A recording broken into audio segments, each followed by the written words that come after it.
Welcome to the थियो study hub. मेरा नाम है शिवानी यसवाल। अब आज कर रहे हैं बेटा यूनिट 2 का पार्ट 4 स्टार्ट। सब्जेक्ट आपका चल रहा है थीम्स इन कंपैरेटिव पॉलिटिकल थ्योरी। ये प्रोग्राम वाले बच्चों का 5th सेमेस्टर का पॉल में जो है अब करेंगे इनके बारे में। जेएस मिल, ये है जेएस मिल। इनको पढ़ना है हमें। जॉन स्टुअर्ट मिल, इनका स्वतंत्रता प्लस लोकतंत्र संबंधी सिद्धांत, दो चीजें पढ़नी, ठीक है। दो टॉपिक्स हैं, सिलेबस देख लीजिए। ये सभी हम कर चुके हैं। ये कर रहे हैं हम डी पार्ट जेएस मिल वाला, लिबर्टी और डेमोक्रेसी। दो टॉपिक है, इसलिए बेटा देखो वीडियो थोड़ी सी लंबी हो सकती है, क्योंकि अब तक तो मैं एक एक टॉपिक उठा के कर रहे थे। अब इसमें दो टॉपिक है इनके, ठीक है। बस यही सबसे बड़ा टॉपिक है, बाकी अगला तो छोटा है। ये मेरी इंस्टा टेलीग्राम चैनल आईडी, कोई भी क्वेश्चन कोई आप मुझसे इंस्टा पे पूछ सकते हैं। टेलीग्राम चैनल आईडी जरूर ज्वाइन कीजिएगा। सभी जितने भी आपके सब्जेक्ट्स करा दिए मैंने, ये सभी उसके लिंक्स वहाँ मिल जाएंगे। डिस्क्रिप्शन बॉक्स में सारे लिंक मिल जाएंगे आपको इन सारे सब्जेक्ट के। 5th सेमेस्टर के आप ही के सब्जेक्ट हैं ये, सारे करा रखे मैंने। जीई में पॉल हिंदी, सेक सेक में पॉल करा रखा है, एजुकेशन करा रखा है। सभी के लिंक एक बार डिस्क्रिप्शन बॉक्स में देख लेना। स्टार्ट करेंगे। सबसे पहले स्वतंत्रता करने से पहले एक बार ये देख लो कि स्वतंत्रता होता क्या बेटा। स्वतंत्रता का मतलब कि किसी भी प्रकार का आपके ऊपर बंधन ना हो, किसी भी प्रकार की रोकथाम ना हो, कोई तुम्हें रोके ना, कोई तुम पे शासन ना करे, तुम्हारा खुद का शासन हो। उसे क्या कहा जाता है? स्वतंत्रता। तो कि तुम्हारे पास क्या है बेटा? फ्रीडम है, कि तुम फ्री हो, खुले तरीके से जो जैसे तुम जीना चाह रहे हो जी सकते हो, ठीक है। बस अब ये कि जब ये कहा जा रहा है कि तुम पे किसी प्रकार की रोकथाम नहीं है, तुम्हारे मन में जो आ रहा है वो कर सकते हो, तो ये जो है ना, ये एक नेगेटिव सेंटेंस बन रहा है। क्यों? क्योंकि देखो अब इसमें ना फ्रीडम में दो चीजें जुड़ रही है। एक तो हो गई पॉजिटिव फ्रीडम, जो कि क्या है? सकारात्मक स्वतंत्रता। दूसरी क्या होगी? नकारात्मक स्वतंत्रता। अब जो जेएस मिल है ना, उनकी जो स्वतंत्रता है, जो उनके बारे में पढ़ना है, वो इसके ऊपर ज़्यादा केंद्रित होगी, इसीलिए इसकी आलोचना होगी। बेसिक अभी समझ लो कि दो प्रकार की होती है, एक होती है पॉजिटिव, दूसरी होती है नेगेटिव। पॉजिटिव नेगेटिव अभी दोनों समझाती हूँ क्या है। जेएस मिल के स्वतंत्रता संबंधी विचार, इसमें क्या है? जॉन स्टुअर्ट मिल, इनका नाम क्या है? जॉन स्टुअर्ट मिल का स्वतंत्रता संबंधी विचार ऑन लिबर्टी। इन्होंने एक ऐसे लिखा है, इनकी बुक है, उस बुक का नाम क्या है? एसे ऑन लिबर्टी, ये इनकी बुक है। इसमें 1859 में ये ग्रंथ जो है निहित हुई है, बनाई है इन्होंने, पूरी एक बुक लिखी है, ठीक है। बहुत पुरानी 1859 की है, सोचो, ठीक है। अरे ये है कौन? एक बार इनका इंट्रोडक्शन कर लेते हैं जेएस मिल का। ये बेटा एक महान विचारक थे, बहुत बड़े विचारक थे। इनकी बहुत सारी बुक्स हैं जिनमें उन्होंने अपने अपने बहुत थॉट्स बताए, अपने थ्योरीज दी। लेकिन क्या है, ये सबसे बड़ी बात ये याद रखना कि ये ईस्ट इंडिया कंपनी में अधिकारी थे। ईस्ट इंडिया कंपनी पता है सभी को कौन थे? जिन्होंने हम पे आके कब्जा किया, जिन्होंने हमें अपना कॉलोनी बनाई, हमें आ रहा उपनिवेश बना के हमारा 200 साल तक शोषण किया था, ये उसके अधिकारी थे। तो अब ये सोच लो कि ये अंग्रेज हैं, प्लस जो गलत नीति थी ना अंग्रेजों की, जो अंग्रेजों की गलत सोच थी, उसके इर्द गिर्द, और उसी पे मेन फोकस इसका उसी पे होगा, ठीक है। उस हिसाब से याद रखते हुए चलना कि इनकी सारी बातें उससे मिलती भी जाएंगी। दूसरी चीज क्या, इन्होंने क्या बोल दिया स्वतंत्रता के बारे में? खुली आज़ादी। खुली आज़ादी का मतलब क्या होता है? पूरी तरीके से तुम स्वतंत्र हो। इन्होंने क्या बोला? व्यक्ति क्या है? स्वतंत्र है, उसको तुम खुला छोड़ दो। वो विवेकशील मनुष्य, उसके पास दिमाग है, वो अपना विकास खुद कर सकता है, उसको तुम खुला छोड़ दो, उसका जो मन में आ रहा है वो करे। अब देखो, खुद सोचो, अगर किसी को तुम इतना खुला छोड़ दो, तो अब इस समाज में तो मानसिक रूप से बीमार लोग भी आ रहे हैं, क्रिमिनल माइंड वाले भी आ रहे हैं। तो अगर तुम इतनी खुली आज़ादी दे ही रहे हो, तो तुम खुद सोचो कि इसका परिणाम क्या निकलेगा। स्वतंत्रता दो, लेकिन एक बाउंड्री भी तो होनी चाहिए कि तुम किस लिमिट तक जा सकते हो, है ना। क्योंकि लोग सोचेंगे भाई हम तो स्वतंत्र हैं, हमारे पास बहुत पैसा है, हम गाड़ी खरीदेंगे, अब उस गाड़ी को 1000 की स्पीड पर चलाएंगे, ठीक है। अब उससे परिणाम देखो क्या निकलेंगे। अगर कोई अपनी गाड़ी को फुल स्पीड में चला रहा है, उसकी स्वतंत्रता है कि वो गाड़ी चला सकता है, गाड़ी खरीद सकता है, लेकिन तुम्हारी उस गाड़ी से किसी और का साथ भी तो गलत हो सकता है। एक्सीडेंट अगर होगा तो जरूरी थोड़ी कि तुम्हारा ही हो, जिससे टकराओगे उसका भी तो होगा, है ना। तो उसकी पाबंदी, उसका भी तो, स्वतंत्रता को तुम हनन कर रहे हो ऐसे। ये इनकी नेगेटिव की तरफ झुकेगी। इनकी वाली जो स्वतंत्रता का जो विचार है, ये नेगेटिव वाली स्वतंत्रता जो है, नकारात्मक स्वतंत्रता की तरफ झुकेगा। थोड़ी थोड़ी बातें पॉजिटिव भी आएंगी इसमें, और इसमें भी जाएगा। इसीलिए इसकी ज़्यादा से ज़्यादा आलोचना होगी, क्योंकि आलोचक आएंगे और ये बोलेंगे कि तुम्हारा जो सिद्धांत है ये अस्पष्ट है, तुम्हारा जो सिद्धांत है हमें समझ ही नहीं आ रहा कि तुम कहना क्या चाह रहे हो। या तो तुम पॉजिटिव बोलो या तुम नेगेटिव बोलो, तुम्हारा पक्ष ही क्लियर नहीं, तुम कहना क्या चाह रहे हो। अभी आगे बेसिक मतलब यही स्टोरी चलेगी कि इनका जो सिद्धांत है वो नेगेटिव की तरफ झुका हुआ है। तो कुछ कुछ बातें पॉजिटिव की है, लेकिन ये नेगेटिव बोल के इन्होंने पूरा सिद्धांत खराब कर दिया, जिसलिए इसकी आलोचना होगी।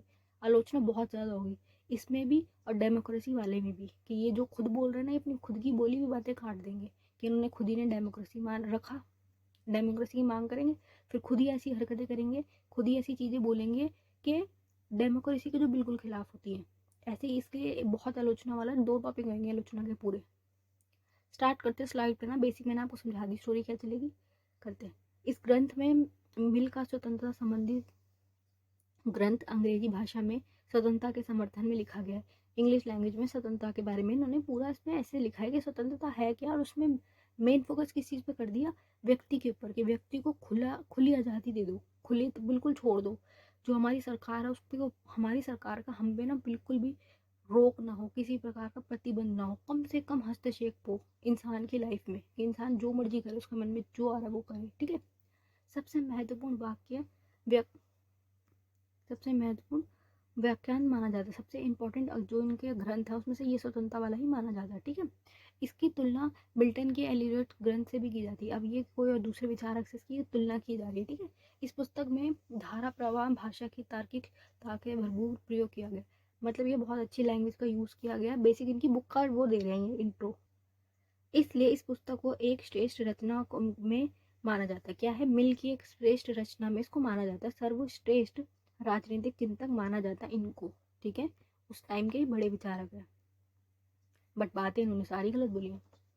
अभी करते हैं धीरे धीरे। मिल ने अपने स्वतंत्रता सिद्धांत में स्वतंत्रता को 2 प्रकार से बताया। अब इन्होंने स्वतंत्रता को भी डीप कर दिया, ठीक है, 2 प्रकार बता दिए इन्होंने। इसको समझने के लिए एक डायग्राम दिखाती हूँ, उसको देखो। देखो इन्होंने कैसे समझाया, 2 प्रकार की होती है स्वतंत्रता।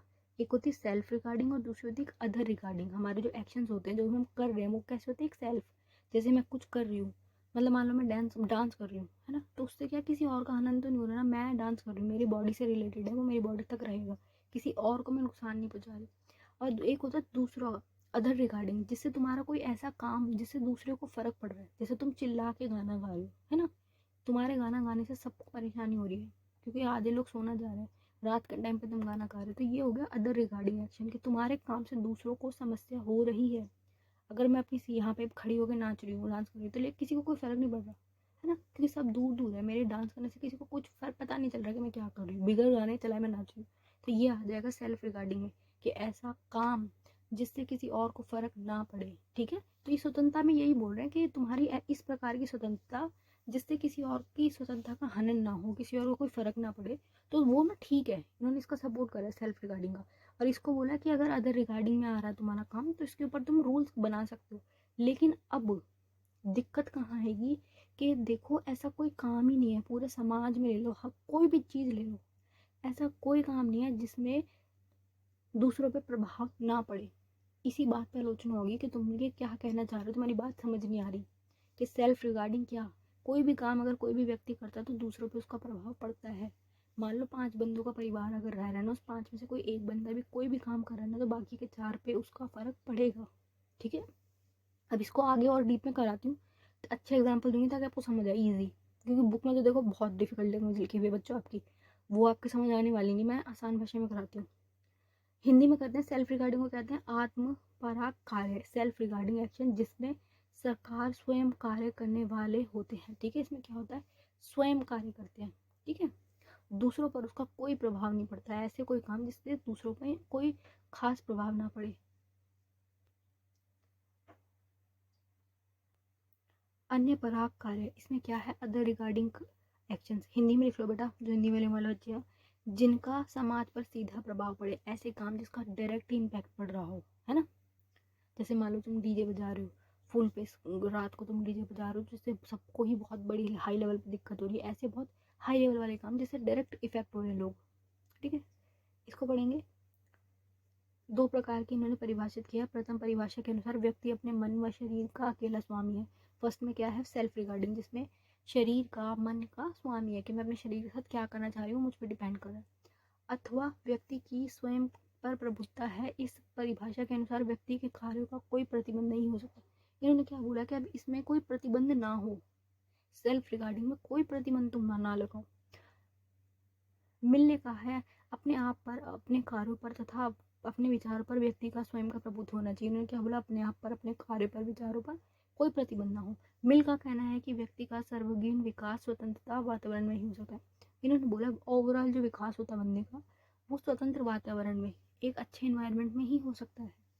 उनके अनुसार यदि किसी व्यक्ति का कार्य दूसरे के लिए हानिकारक नहीं है तो उसे प्रतिबंध लगाना न्याय संगत नहीं है। देखो ये बातें तो ठीक है, इसमें अभी तक कुछ गलत नहीं लग रहा आपको, ये बातें नॉर्मल है। लेकिन अभी आगे जाओगे ना उसमें कंफ्यूजन आएगी कि ये कहना क्या चाह रहे हैं। ठीक है, यहाँ परिभाषा व्यक्ति के आत्म कार्य से संबंधित है, पूरी स्वतंत्रता प्रदान करने के पक्ष में है। यह परिभाषा उपयोगिता के स्थान पर आत्म विकास पर जोर देती है। देखो ये बात ठीक है, ये बोल रहे कि कोई ऐसा काम जिससे दूसरे को हानि नहीं हुई तो वो काम ठीक है, तुम अगर प्रतिबंध लगा रहे हो तो वो न्याय संगत नहीं है, वो गलत है। अब देखो इसका एग्जाम्पल देखो, कोई व्यक्ति है वो करना चाह रहा है ड्रिंक कि मैं दारू पीऊँगा, वो क्या कह रहा है कि सेल्फ रिगार्डिंग है, क्योंकि सेल्फ रिगार्डिंग में है कि मैं क्या खा रहा हूँ, मैं क्या पी रहा हूँ, मेरा शरीर है। लेकिन एक बात सोचो, वो दारू पीने के बाद जो उत्पात मचाएगा, जो वो हल्ला मचाएगा, वो तो वो समाज में मचाएगा ना। दारू पीने के बाद जो गिरेगा तो समाज में जाके गिरेगा ना। कौन सा अकेला अपने कमरे में जाके बेहोश होगा, वो समाज का माहौल खराब करेगा। अपने परिवार में जाके अपने परिवार के जो बाकी के 5-4 सदस्य हैं उनकी ज़िंदगी खराब करेगा। ऐसा नहीं हो सकता कि अगर कोई व्यक्ति कुछ कर रहा है तो उसका इफेक्ट, उसका इम्पैक्ट दूसरों पे ना पड़े, चाहे वो अच्छा काम हो चाहे बुरा काम हो। जैसे लोग अच्छे काम से प्रमोट होते हैं ना कि भाई वो अच्छा काम कर रहा है उससे हम प्रेरित हो रहे हैं, तो गलत काम से भी प्रेरित होते हैं लोग। जो ये क्रिमिनल माइंड वाले होते हैं ना, ये दूसरों को देख के सीखते हैं कि भाई उसने गलत किया है तो मैं भी करूँगा। बहुत सारी चीज़ें ये वाली हम देख के इफेक्ट होते हैं। तो ये वाली बात यहाँ पे आके कट रही है, जो ये कह रहे हैं ना सेल्फ रिगार्डिंग वाली, ये यहाँ पे कटेगी। दूसरा देखते हैं, स्लाइड पढ़ते हैं एक बार। मिल ने अपने स्वतंत्रता के सिद्धांत में समर्थन दो प्रकार के दार्शनिक आधारों पे किया है। पहला व्यक्तिगत दृष्टि से, समाज की दृष्टि। ये बेटा पूरा समझा दिया सेल्फ रिगार्डिंग और अदर रिगार्डिंग क्या है, इसके बारे में आगे करते हैं। देखो एक बार देख लो स्वतंत्रता के क्या क्या बताया इन्होंने। आत्मरांत की स्वतंत्रता, क्या अपनी खुद की स्वतंत्रता हो कि तुम क्या सोचना चाह रहे हो, क्या तुम्हारे विचार है कि तुम क्या फील कर रहे हो, वो सब की बात की स्वतंत्रता। अपनी अभिरुचियों के विकसित करने और अपनी तरह के काम करने की स्वतंत्रता, जो भी तुम करना चाह रहे हो, अपनी पसंद का काम करना चाह रहे हो, अपनी जो इंटरेस्ट का काम करना चाह रहे हो कर सकते हो। किसी उद्देश्य की पूर्ति के लिए संगठन बनाने की स्वतंत्रता, तुम्हारा जो उद्देश्य है उसकी, तुम कोई भी तुम्हारा लक्ष्य है, तुम्हारा गोल है, उसके लिए तुम एक ग्रुप बना सकते हो। बट ये कि इन्होंने ये जो बोल दिया ना कि तुम ग्रुप बना सकते हो, अब इसमें तो भाई आतंकवादी संगठन भी आ रहे हैं। ग्रुप तो उनका भी होता है, उद्देश्य उनका भी होता है, उनका उद्देश्य अलग ही प्रकार का होता है, क्रिमिनल माइंड वाले होते हैं वो। तो ये कि जो लिमिट है, जो बाउंड्रीज है, वो तो सेट की ही नहीं कि तुम उद्देश्य के लिए ग्रुप बना रहे हो। किस प्रकार के ग्रुप बना सकते हो, कैसे ग्रुप बना सकते हो, क्या बाउंड्रीज, लिमिट भी तो होनी चाहिए। अगर तुम इतनी खुली आज़ादी दे रहे हो लोगों को तो तुम ये तो सोचो कि उसका परिणाम क्या निकल के आएगा। मिल ने सिर्फ और सिर्फ ये कहा कि सरकार का काम क्या है, लोगों की नीड्स को पूरी करना, उनको सुविधाएं देना, रोटी कपड़ा मकान, जो उनकी बेसिक नीड है वो पूरी करना। सरकार को ये बोला ही नहीं कि उनके लिए रूल्स बनाओ। अगर खुद सोचो बिना रूल्स के, अगर रूल ना हो समाज में तो कैसी सिचुएशन हो जाएंगी। रूल्स के बारे में उन्होंने एक बार भी बात नहीं की, खुली आज़ादी की बात कर रहे हैं जो कि गलत है। ठीक है, अब आलोचना वाला टॉपिक करते हैं। ये समझ लिया आपने कि दो प्रकार की इन्होंने मिलने स्वतंत्रता बताई, एक सेल्फ और एक अदर वाली।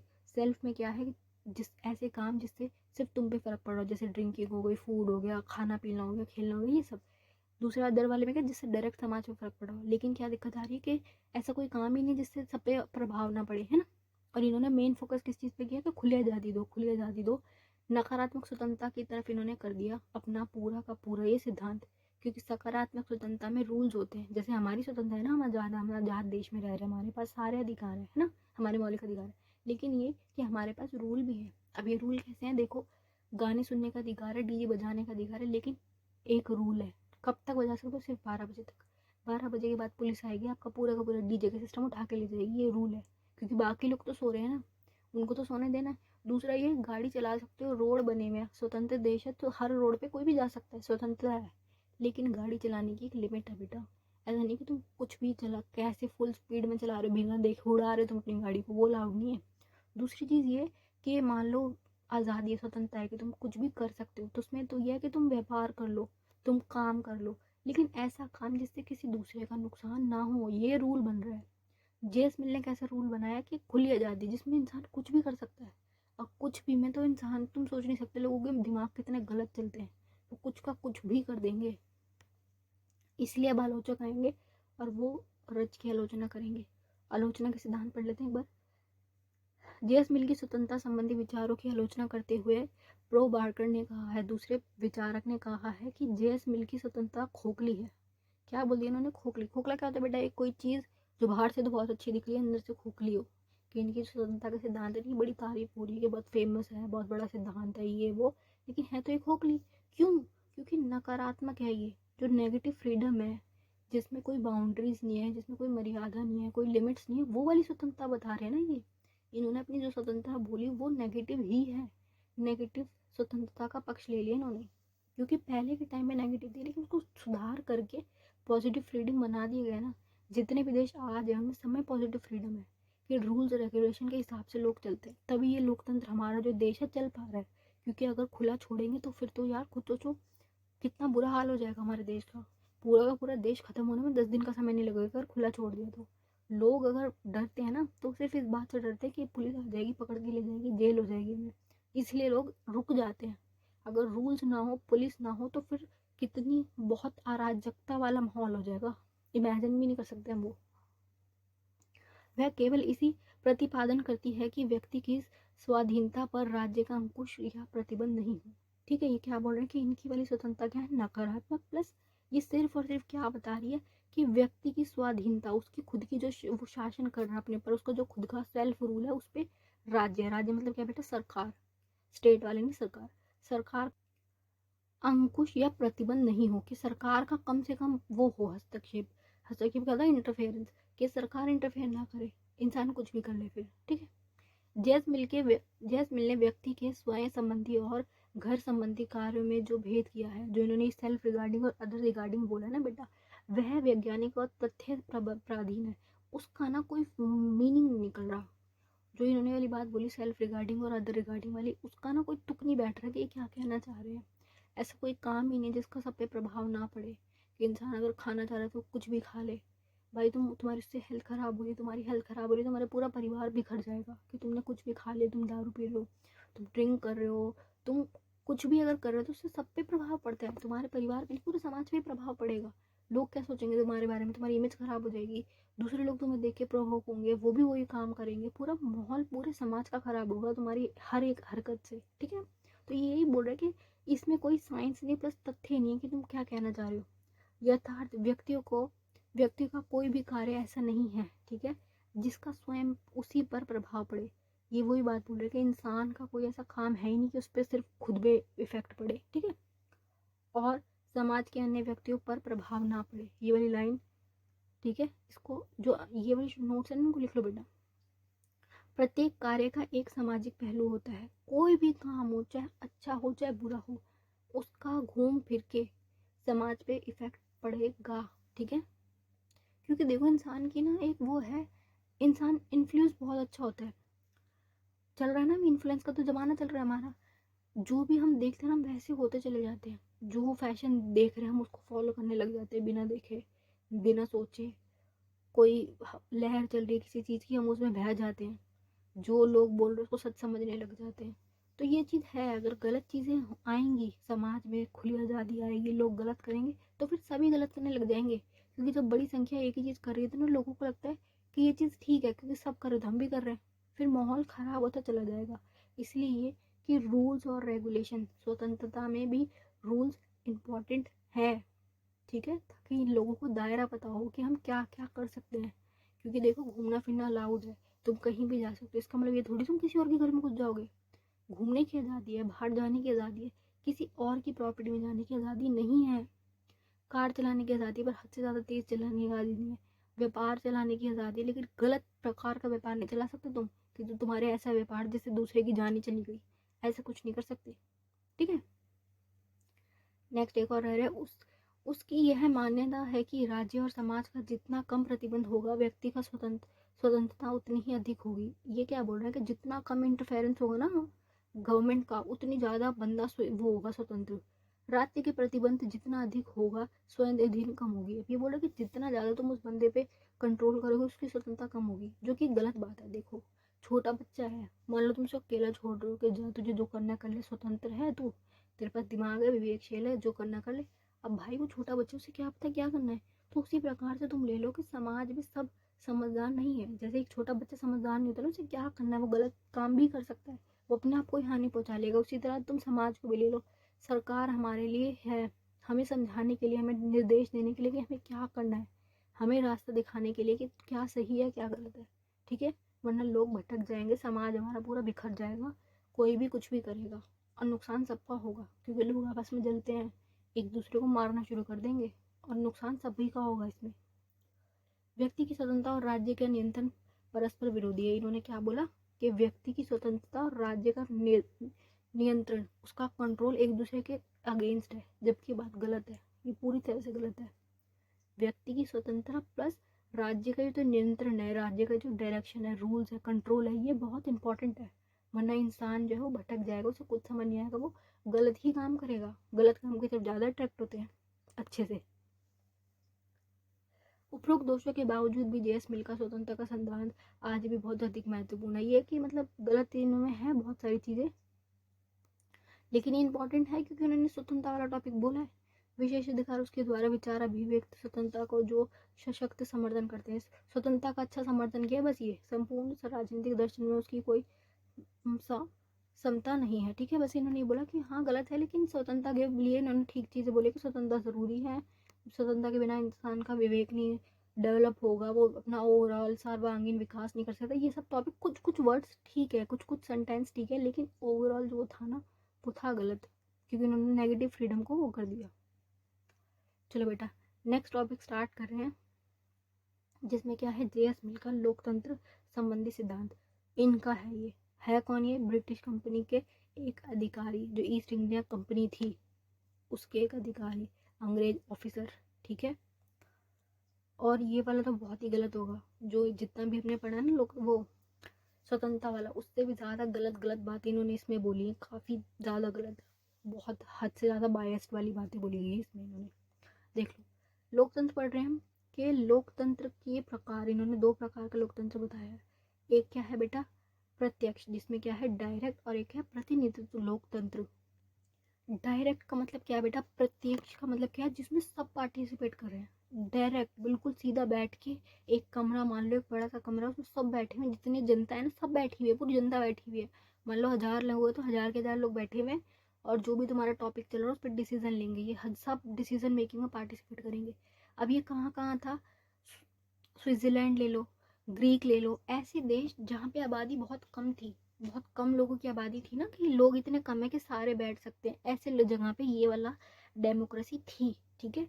अब प्रतिनिधि वाली क्या होती है, कि जहाँ बहुत बड़े बड़े देश है, करोड़ों अरबों की आबादी बसी हुई है, जैसे हमारा देश मान लो 135 करोड़ प्लस लोग रह रहे हैं हमारे यहाँ, तो ऐसा तो हो नहीं सकता कि सब बैठे। सोचो कितने लोग, अगर बैठने, इतनी तो बड़ी बैठने की जगह ही नहीं होगी, कहाँ बैठाओगे इतने लोगों को, कैसे डिसीजन मेकिंग होगी।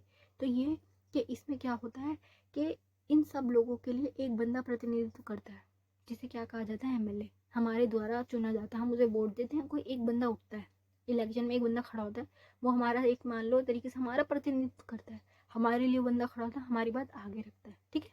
कि जैसे बहुत सारे लोग हैं, अगर मैं एक डायग्राम बना कर समझाऊँ तो देखो ऐसे, कि इतने लोग हैं, इतने लोगों में से चुनिंदा लोग निकल के गए, ठीक है, एमएलए वगैरह निकल के गए, अब इनमें से भी मेन मेन लोग निकल के जाएंगे जो कि इतने होंगे। अब ये लेंगे डिसीजन, हमने भेजा इन्हें आगे, ठीक है, क्या कर रहे हैं, हमारा प्रतिनिधित्व, हमारा रिप्रेजेंटेटिव, ठीक है। अब ये देखो, अब ये क्या प्रजातंत्र के पक्ष में तर्क, कुछ बातें इन्होंने अच्छी जो इसके पक्ष में बोली ना वो पढ़ लेते एक बार।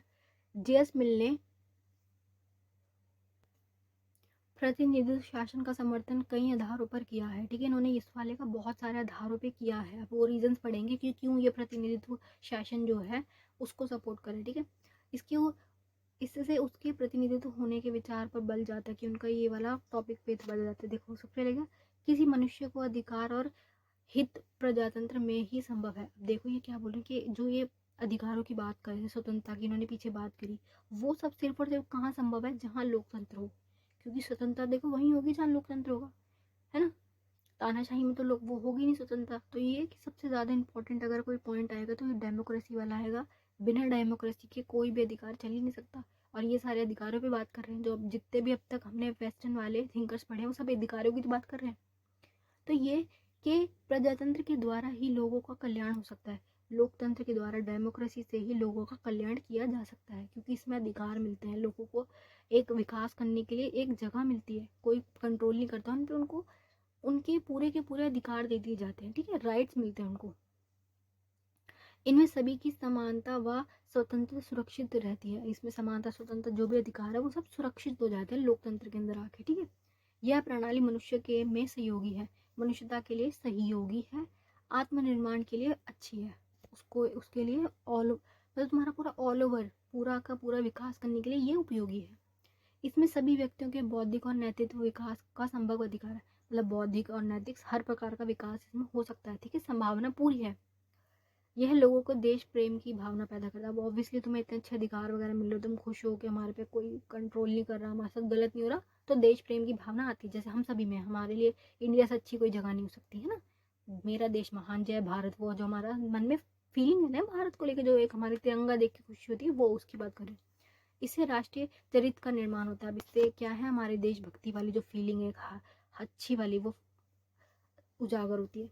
इसमें स्त्री पुरुष सभी वयस्कों को समान मताधिकार मिलता है। अब ये कि वोटिंग का पावर मिलती है, जो कि बहुत अच्छी चीज़ है। इसलिए इन्होंने क्या है, प्रतिनिधित्व वाले शासन को बहुत ज़्यादा इन्होंने क्या किया है, सपोर्ट किया है। क्यों? क्योंकि बड़ी संख्या वाले देशों में उपयोगी है।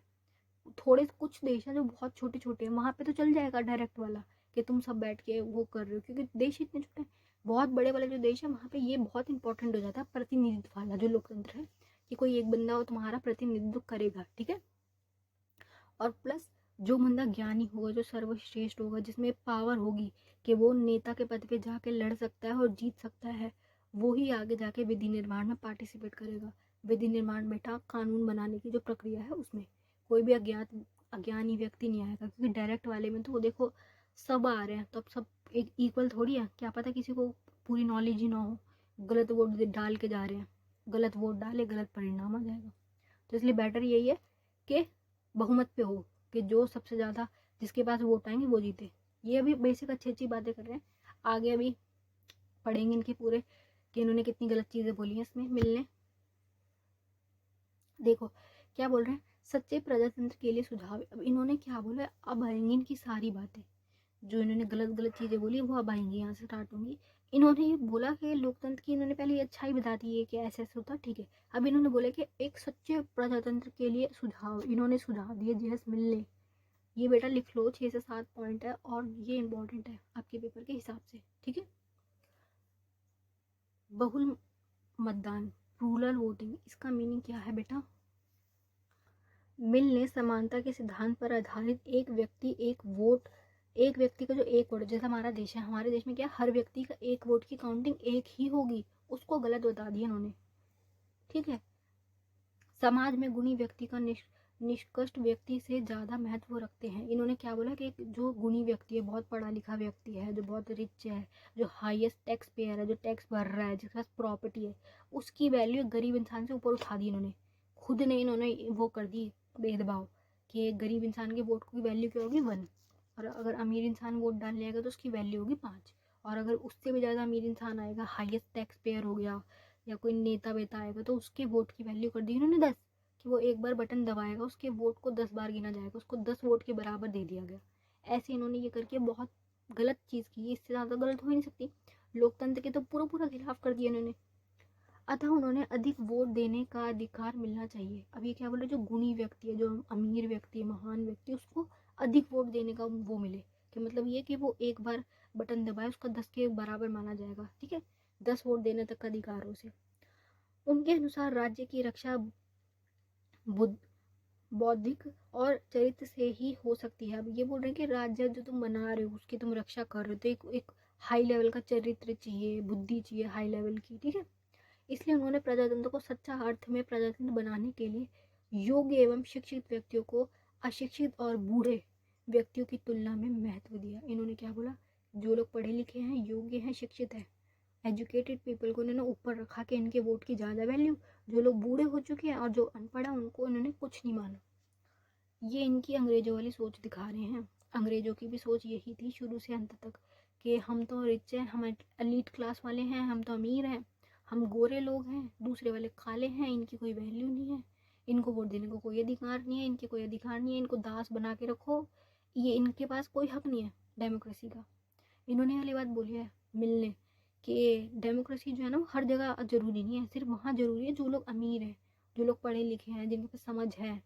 और हमारे देश पे इन्होंने कब्जा कर रखा था, क्या सिर्फ वो दे रखा था रीज़न कि ये तो जंगली लोग हैं, ये अनपढ़ लोग हैं, इनको क्या पता कि कैसे चलाना है, इनको चलाने के लिए किसी की ज़रूरत है, इनको मास्टर्स की ज़रूरत है। मास्टर्स कौन है? हम। ये लोग हैं गरीब, इनकी ये ऐसी सोच थी। और था क्या सच्चाई, ये जब हमारे यहाँ आए हैं तो हमारे यहाँ चलते थे गुरुकुल, हाई लेवल वाली एजुकेशन, हाईएस्ट लेवल की एजुकेशन हमारे गुरुकुल्स में मिलती थी। इन्होंने आके हमारे गुरुकुल कर दिए बंद, जीरो कर दी वैल्यू गुरुकुल की, बंद कर दी उनको, अपने स्कूल खोल दिए इंग्लिश मीडियम जिसमें हिंदी को इन्होंने कर दिया जीरो। फिर क्या हुआ, फीस कौन भरेगा, लोगों को बुरी हालत हो रही है, इन्होंने कब्जा कर लिया देश में, उनके पास पैसे नहीं है, लोगों को से डबल ट्रिपल दुगना तिगना लगान तुम मांग रहे हो, लोगों की हालत खराब, लोग स्कूल कैसे जाएंगे, फीस कैसे भरेंगे बच्चे। तो उन्होंने स्कूल जाना बंद कर दिया। धीरे धीरे धीरे धीरे शिक्षा कैसी हो गई हमारे देश की, जीरो। फिर इन्होंने हमें क्या कहना शुरू कर दिया कि ये तो अनपढ़ है, ये तो अज्ञानी व्यक्ति है। हमारे यहाँ के हमारी शिक्षा पद्धति को ख़त्म करके, अपने स्कूल खोल के, हमारी शिक्षा को जीरो करके फिर हमें अनपढ़ कहने लग गए। ये वाली बात गांधी जी ने गोलमेज सम्मेलन में उठाई थी कि हम अनपढ़ नहीं हैं, तुमने हमारे आए हुए यहाँ आके हमारे जो गुरुकुलों को बंद करा ना, शिक्षा तुम हमसे तुमने सीखी है। हमारे यहाँ की शिक्षा गुरुकुल में इतने बच्चे जो पढ़ाए जाते थे, तुमने हमसे सीखा कि कैसे पढ़ाते हैं, कि इतने बच्चों को एक साथ कैसे रखा जा सकता है, कैसे पढ़ाया जा सकता है, मैनेजमेंट कैसे होती है, तुमने हमसे सीखा। और हमारे ही गुरुकुल बंद करके आज तुम हमें अनपढ़ कह रहे हो।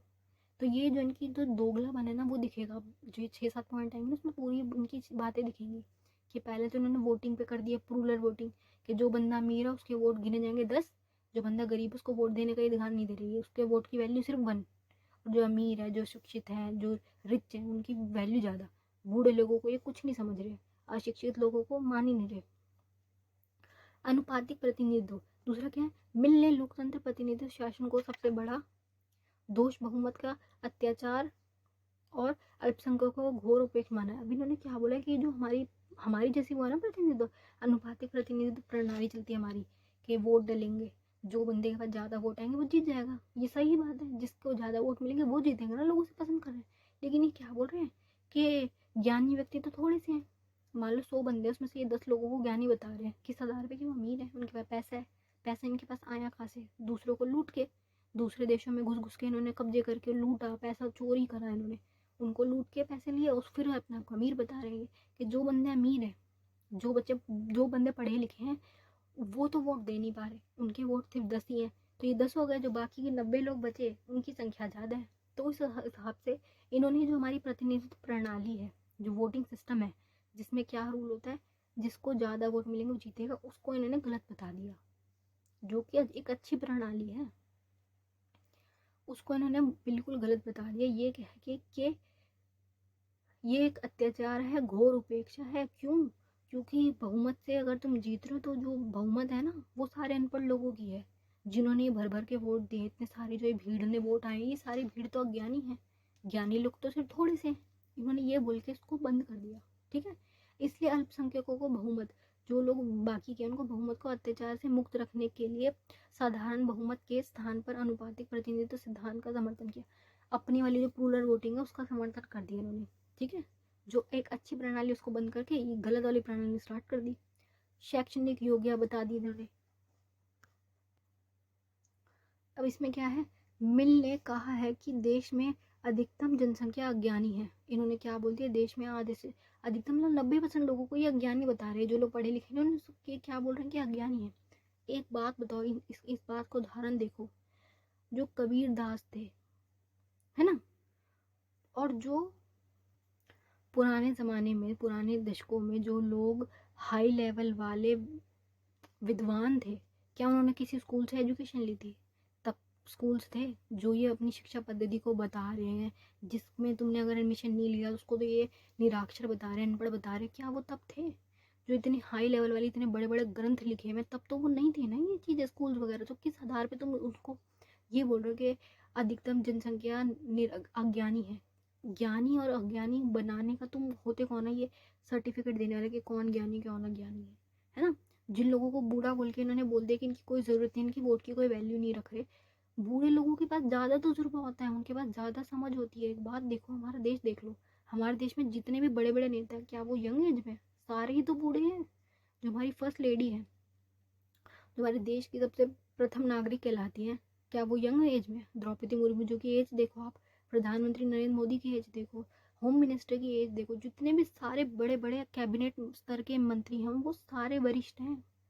और जो, ये बात सच है, जो जितना बड़ा होता है उसके बाद उतनी उनकी सोचने की क्षमता, हमारी समझने की क्षमता उतनी बढ़ती जाती है ना, उनके पास तजुर्बा होता है, उन्होंने दुनिया देखी है, तो वो और समझदार होते हैं। और इन्होंने क्या बोल दिया कि बूढ़े लोग जो, उनकी कोई वैल्यू नहीं है। आधी से ज़्यादा जनसंख्या को ये वो बता रहे हैं कि ये निरक्षर है, इनके पास ये अज्ञानी है क्योंकि इन्होंने स्कूल से शिक्षा नहीं ली। ठीक है, यदि वोटों की योग्यता का गुण को बढ़ाने का प्रयास किया जाए तो लोकतंत्र की अल्प बहुमत और कम योग्यता वाले व्यक्तियों को ही हावी हो जाएंगे। अब ये बोल रहे हैं कि अगर तुम वोट देना सबको अलाउड कर रहे हो तो सबसे ज़्यादा जो ये जनता है जो पढ़ी लिखी नहीं है ये हावी हो जाएंगे। लोकतंत्र को सफल बनाने के लिए ऐसे व्यक्तियों को मताधिकार से वंचित कर देना चाहिए।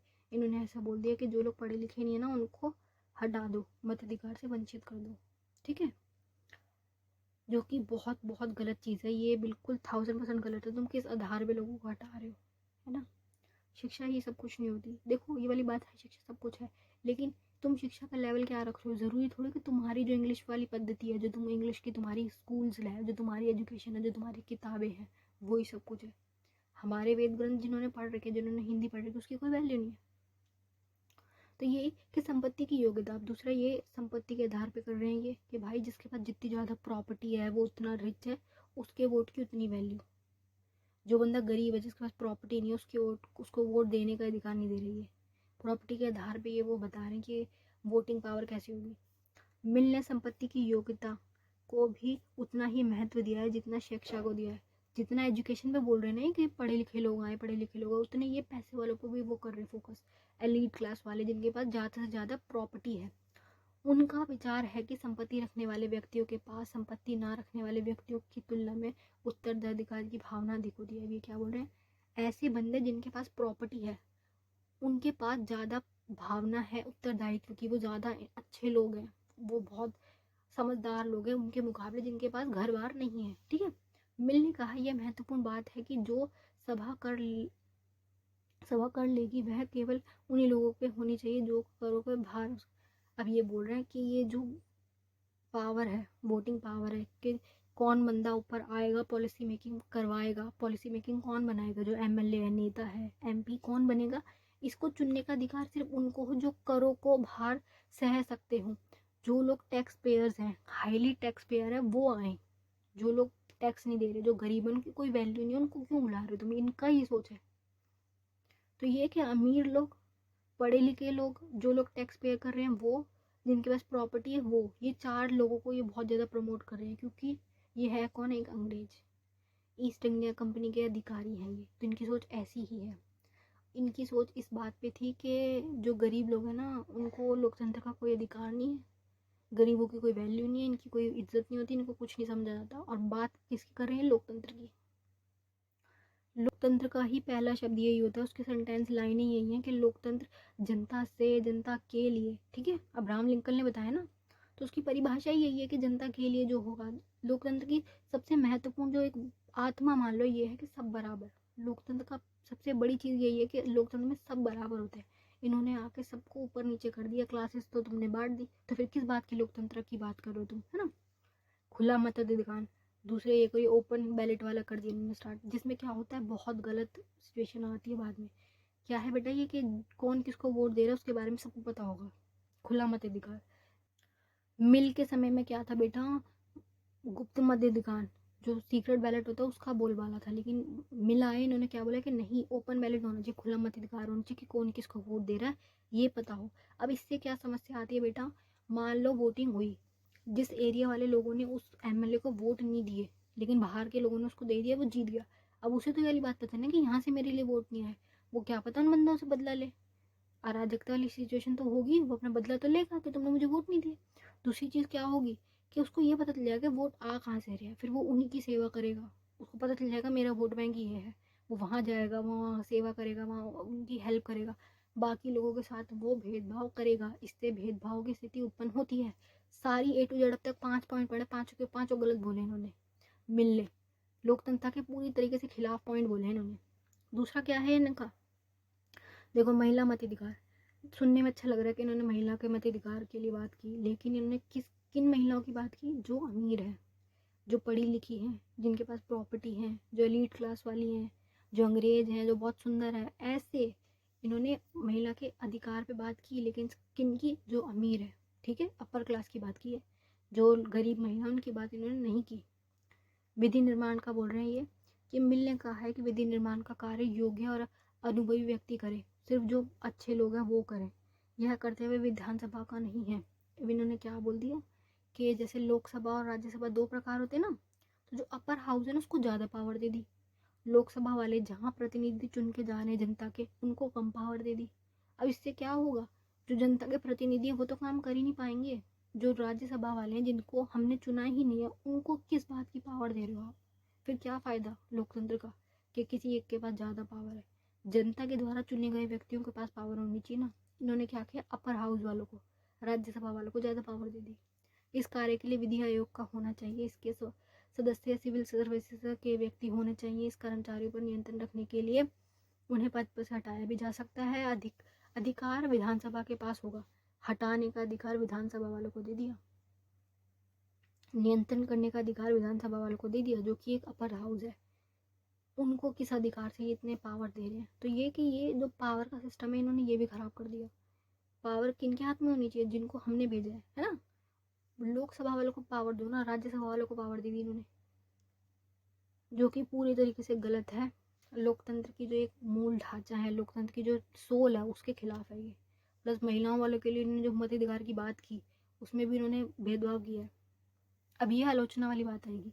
आलोचना में सबसे पहला मुद्दा उठेगा कि गरीबों के साथ इतना भेदभाव क्यों कर रहे हो? वो भी तो इंसान है, देश में रह रहे, देश के नागरिक हैं। रिचों को इतना ज़्यादा वो कर रहे हो कि वोट, उनके वोट की गिनती 10 के बराबर मानी जाएगी, ठीक है।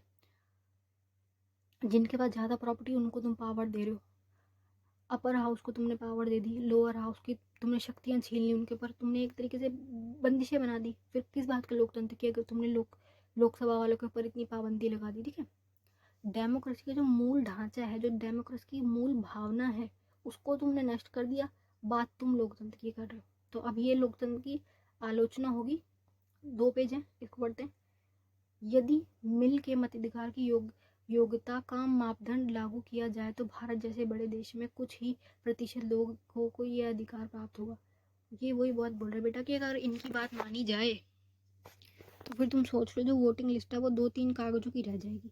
वोटर लिस्ट जो बनती है वो कितने से लोग रह जाएंगे, पढ़े लिखे लोग मान रहे हो तुम, ये वो कर रहे हो। तो ये कि बहुत ही गलत बताया इन्होंने, क्योंकि यह संभव नहीं है कि प्रत्येक व्यक्ति का इतिहास, भूगोलिक, गणित और जानकारी हो। सबने हिस्ट्री, ज्योग्राफी और मैथ्स थोड़ी ना पढ़ रखी है। किस आधार पे तुम उनको अनपढ़ या पढ़े लिखे बता रहे हो? जरूरी है कि गणित का ज्ञान हो तो तुम वो हो। बहुत सारे ऐसे लोग हैं जो विद्वान लेवल के हैं, हाई लेवल की उनके पास नॉलेज है, स्कूल नहीं गए हैं तब भी, और बन के बैठे हुए हैं, बहुत रिचेस्ट हैं। बहुत सारे लोग मैंने ऐसे देखे जो अनपढ़ है, लेकिन उनका व्यापार इतना है, इतना उन्होंने कमा के बैठे हुए हैं, उनसे ज़्यादा नॉलेज किसी के पास नहीं होगी। क्यों? क्योंकि उनके पास दुनिया का तजुर्बा है। बहुत सारे लोग मैंने ऐसे भी देखे हैं, इतनी हाई लेवल की पढ़ाई कर ली, नौकरी कर रहे हैं 8,000 की कॉल सेंटर वाली, दिमाग ही नहीं है, समझ नहीं आ रहा उन्हें क्या करना है। तो ये कि तुम किसी इंसान की समझदारी, उसकी योग्यता पढ़ाई से तो देखो नहीं माप सकते। पढ़ाई है अच्छी चीज़ है, लेकिन तुम, जिस बंदे ने पढ़ाई नहीं की तो उसकी सिचुएशन ख़राब ही होगी ना, कि उसके पास इतना पैसा नहीं था कि वो नहीं पढ़ाई कर पाया, उसको तुम वोटिंग के अधिकार से वंचित कर रहे हो। तो फिर तो लोकतंत्र की भाव जो आत्मा है वही मार दी तुमने। अतः इस सिद्धांत को लागू करना न्याय संगत नहीं है। ऑब्वियसली ये बिल्कुल गलत है। इसको लागू करते ही लोकतंत्र खत्म हो जाएगा, अगर तुमने ऐसे ही इसको लागू किया तो, ठीक है। मिल का बहुल बहुल मतदान का सिद्धांत, जो इन्होंने वो वाला मतदान का सिद्धांत बताया, प्लूरल वोटिंग वाला, कि जिसमें जो रिच बंदा है उसकी वोटिंग की पावर 5-10 होगी और जो गरीब बंदा है उसकी वोटिंग की वैल्यू सिर्फ 1 होगी। सिद्धांत व्यवहार में लागू नहीं किया जा सकता क्योंकि राजनीति की योग्यता को कोई औचित्य आधार पर तलाशना कठिन हो जाएगा। अभी कि कौन किसकी क्या पावर है, ये बहुत गलत चीज़ है। तो उसको रूल और रेगुलेट करना बहुत मुश्किल हो जाएगा। मिल ने संसद सदस्यों के लिए वेतन और भुगतों का निषेध किया है। अब ये संसद में जितने बंदे बैठ जाए उनके वेतन के भत्तों का निषेध किया है कि इनको पैसे कम दो, इनको जो उनको सहायता आर्थिक भत्ते मिलते हैं उनको मत दो। इससे अमीर व्यक्ति ही संसद सदस्य बनेगा, गरीब व्यक्ति या मध्य व्यक्ति प्रतिनिधि बनना नहीं चाहेगा। अगर देखो पैसा ही नहीं मिल रहा, एक खुद सोचो, तुम कोई काम कर रहे हो और तुम्हें पैसा ना मिले तो तुम्हारा मन करेगा काम करने का? फ्री में कोई क्यों काम करेगा? इंसान को अपना घर चलाने के लिए पैसे तो चाहिए। अगर वो विधि निर्माण प्रक्रिया में जा रहा है, वहाँ जा रहा है, अगर उसे पैसे ही नहीं मिले तो उसका घर कैसे चलेगा? फिर पैसे तो उसे भी चाहिए। तो ये अगर ये वाली सिचुएशन तुम ला रहे हो तो गरीब लोग उसमें पार्टिसिपेट नहीं करेंगे, अमीर ही जाएंगे जिनके पास इतना रखा हुआ है कि उन्हें कोई फर्क नहीं पड़ रहा कि फ्री में काम कर रहे हैं। यह मनोवैज्ञानिक सत्य है कि आर्थिक कारणों से ही व्यक्ति राजनीतिक कल्पनाओं में भाग लेता है। ये सच है बेटा, ये तो सबको पता है, मनोवैज्ञानिक सत्य है ये कि बिगर पैसे के इंसान को अगर पता चले कि चाहे अच्छा से अच्छा काम हो, बड़ा से बड़ा काम हो, उसकी पसंद का काम हो, लेकिन अगर पैसा नहीं आ रहा तो उसका वो काम करने का मन नहीं करेगा। ठीक है। मिल ने यह विचार किया कि मतों की गणना के साथ साथ उनका वजन भी किया जाए। वजन मान ले, वेटिंग पावर जो मैंने पढ़ा ना सबसे पहला वाला, जिसमें क्या किया जाएगा कि जो बंदा जितना रिच है उसके वोट की उतनी ज़्यादा वैल्यू, उसकी वेटेज उतनी ज़्यादा, वोट वेटेज वोटिंग। ठीक है। बड़ा उचित प्रतीत होता है, ये बहुत ही गलत प्रतीत होता है, परंतु ऐसा तभी संभव है जब जनता का नैतिक स्तर ऊंचा हो। लोगों में स्वार्थ की भावना के रहते हुए लागू करने का कठिन है। ये वाली चीज़ बेटा पॉसिबल नहीं है। ठीक है। मिलने मतदाता के लिए शैक्षणिक योग्यता की आवश्यकता बताई। जो लोग वोट डालेंगे उनको पढ़ा लिखा होना जरूरी है, ये मिलने कहा है। इनसे कोई संदेह नहीं है, शिक्षा व्यक्ति के व्यक्तित्व का विकास करती है। ये बात ठीक है, देखो कि पढ़ाई बहुत अच्छी चीज़ है, मेरे लिए तो बहुत ही अच्छी चीज़ है, आप लोगों को पता है कि आप स्टूडेंट्स हो, पढ़ाई एक बहुत अच्छी चीज़ है, लेकिन परंतु व्यवहारिक अनुभवों के लिए भी विशेष महत्व है। व्यवहारिक जो हमारे पर्सनल एक्सपीरियंस है, जो हम बाहर जाके सीखते हैं, जो हम कॉलेजेस में सीखते हैं, उसकी भी तो वैल्यू है। सब कुछ किताबों तक ही सीमित नहीं है। ठीक है। सूरदास कबीर दास के पास कोई शैक्षणिक योग्यता नहीं थी। ये वाला एग्जाम्पल अभी मैंने उठाया था।